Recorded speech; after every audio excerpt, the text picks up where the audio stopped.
From UFOs to psychic powers and government conspiracies, history is riddled with unexplained events. You can turn back now or learn the stuff they don't want you to know.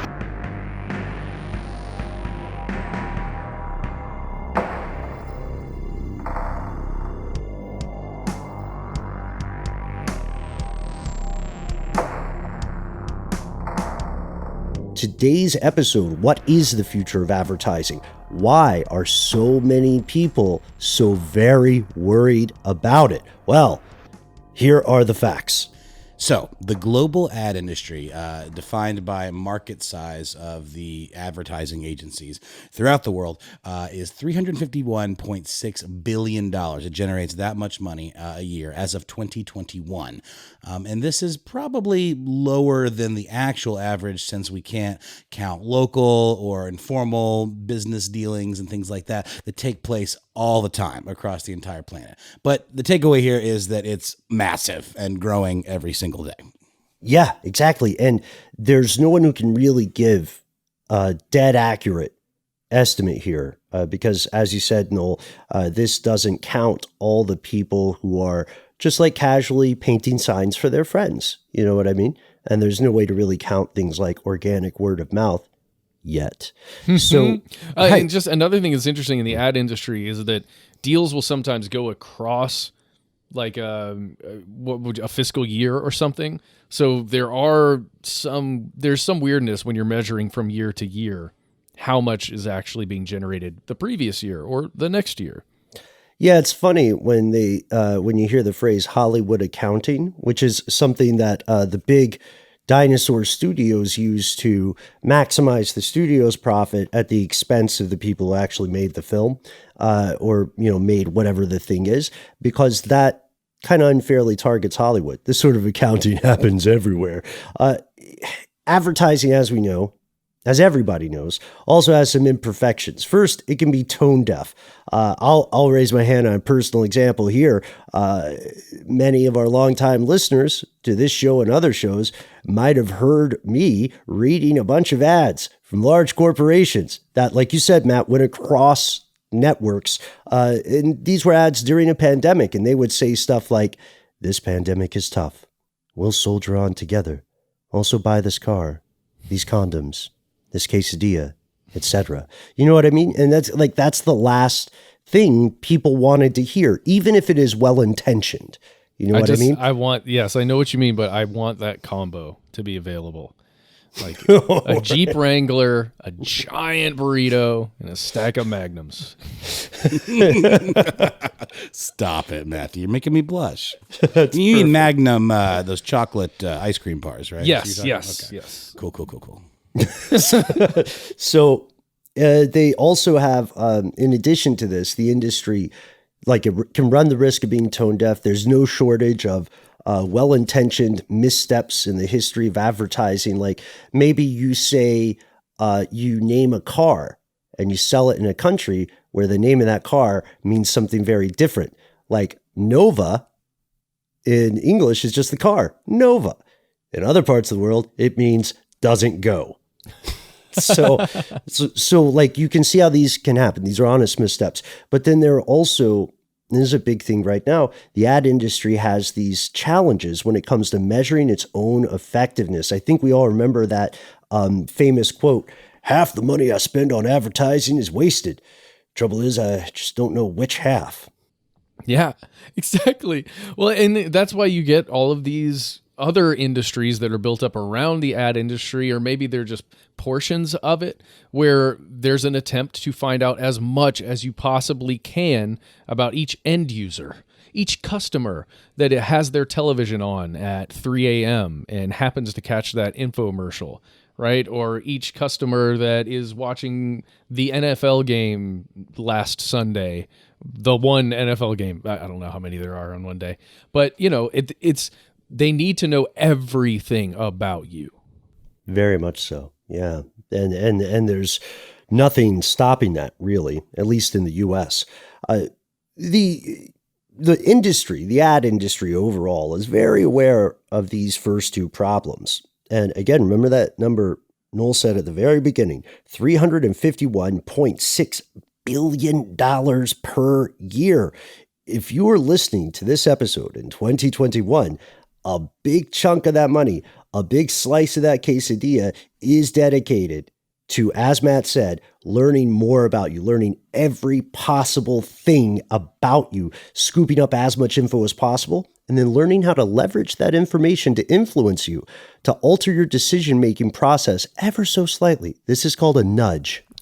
Just a nudge. It's like they say, if you're getting the thing for free, then you're probably the product. Mm-hmm. Yeah. Well, imagine what that means from that industry, though. If they can see what you're watching, right, as a subscriber to Xfinity or AT&T or whatever it is, if they also have access to your credit card in a way, like at least, access through a side door where they just get to see certain transactions, they can link you up and say, okay, that ad that we served at that time during that program got to this person and they bought a product. I would say that's their primary motivation, except for what Ben just noted there, the concept of that nudging you towards buying one. Maybe not even towards buying that product, but just nudging you towards understanding what their products are, what the company is. I mean, another form of that nudging is if, say, you were buying something online and you put something in your basket but don't follow through. A really popular way of nudging you is just to send you a little reminder about what's in your cart and say, hey, don't forget about this. And that's certainly, you're like this close to pulling the trigger. So that is apparently a very, very effective nudge. Oh, yeah. Yeah, good call, too. Let's go further, too. So these companies and this industry and its associates do not think of this as brainwashing you. They think of it more along the lines of, let's find the people who want to buy a surfboard. I'm in an undisclosed location over the Pacific right now, so I'm thinking about that. Let's find people who want to buy a surfboard, and then let's learn everything about them, and let's use that knowledge to make sure that when they think of surfboards, they think specifically of Island Poly surfboards. That's a company that our producer, Mission Control, Paul, runs on the side. Island Poly surfboards. Check them out. That's what they call native advertising. Anyway. P-A-U-L-Y, not P-O-L-L-Y. Just biggest competition is Ron John surf shops. Yep. They're the dinosaur to the spaceship that is Island Poly surfboards. But you're absolutely right. That's what they're thinking. That's what they're trying to incept. This leads to a third big issue. How do you apply that information? I love what you pointed out, Noel. Like for instance, let's just make something up. It is all well and good to know that there is someone named Jamila Josephine Hawkins. It's all well and good to know that she's a 25-year-old graduate student at Notre Dame. She has a love of Korean skincare products. She has serious concerns about recycling. And according to her search history, she's been reading a lot about the history of surfing. And she's been reading a lot about like Priceline, travel deals, things like that. How do you use this information? Well, maybe let's say that she also ends up going to California or something, right? And you look at her credit card statement and she's bought a surfboard, right? And now we get to the best example of how this goes wrong in the early days. A lot of us have experienced this. Matt, Noel, and I have talked about this at length off air.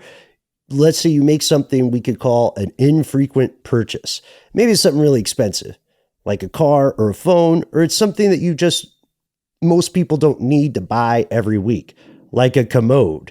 In the early days of ad targeting, this would be so boneheaded, you get inundated for the ads for the thing you just bought. Like, what do they think would happen? You're like, oh, I bought one deep freezer. Look at all these ads. Maybe I'll just get another one as a treat. I'll figure out where to put it. A commode, by the way, is a toilet, just in case you weren't aware of that. That is a word that at least we will use together to refer to a toilet. I think that's a generational thing. I think it might be. Yeah, it's something my grandpapa would refer to. No, I call it a commode too. I use the commode. But okay, well, you're a grandpapa type figure, man. In your way, in your own. Yeah. I mean that with love. No, all right. It's a great word. I think it is a great word. It's a compliment. Also, commodious means roomy and comfortable. Exactly. Stop. You pulled that out of your head, Ben. Guy, He pulled it out of somewhere else. there it is. That's where I keep them. That's where I keep the words of the day. That's why they sound so dirty. but like, yeah, that's like, you see that. Like, I know we've all run into this situation before. Like, you bought something that you weren't planning to buy every week, and then you're like, whoa, Facebook, or insert social media here. Pump your brakes. Well, so I mean, the takeaway here is that part of the ad serving system is broken.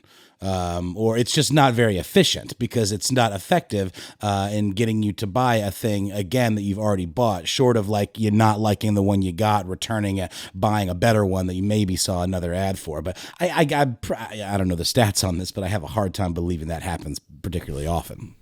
Yeah. Yeah, I bet I think it does. I've seen it. It's happened to me. The one, where it works well is if you just bought a bunch of Skittles, right? And then Starburst is all over you. Like, oh man, you got to try Starburst now. But that's not an infrequent purchase. I mean, no, I know. But what I mean is, if it's something you've just been buying a lot of Skittles lately for some reason, Starburst is going to try and get in there. We're going to convert you to the Starburst side. Yeah. There's a boardroom somewhere in the bowels of whatever company ultimately owns Starburst, and they're like, we got to get that Skittles guy. We got to turn Skittles guy. That's all this meeting is about. And we legally don't know his name, but here's his age, here's where he lives, here are his fears. He went to college here. This is what he buys. This is what he watches at 3 a.m. How can Starburst use this? We got to get to his boyfriend somehow.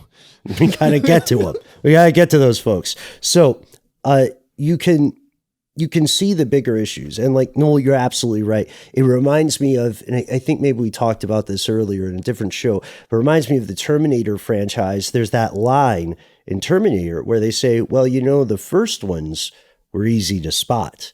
They didn't sweat. They didn't have hair, like whatever, all this other stuff. And these Terminators got progressively more human looking until you end up with a Schwarzenegger. And so you can see the big issue from the industry's perspective. They're pouring a ton of money into stuff and they don't always know if it's working. So they look for what they would call innovative ways to address these big problems. And that's where we get to the story we found that launched us on this episode. Some factions of the ad industry really are hoping that the inception approach, which they call targeted dream incubation, can solve a lot of these problems at once. What are we talking about? Well, it depends on whether we come back from this first ad break. Who do you think it is? Who's going to be the goods and services on this one? Something with what'll it be? I mean, if it's listening to us, it's going to be Starburst or Skittles, probably. It'll be aliens that are in the form of jellies, like some kind of jelly candy. Oh yeah, they're called cubes. Oh. No, jubes. Excuse me, jubes. These are gelatinous alien cubes that you can eat and put in your cocktails. I'm not making this up. Let's see what happens.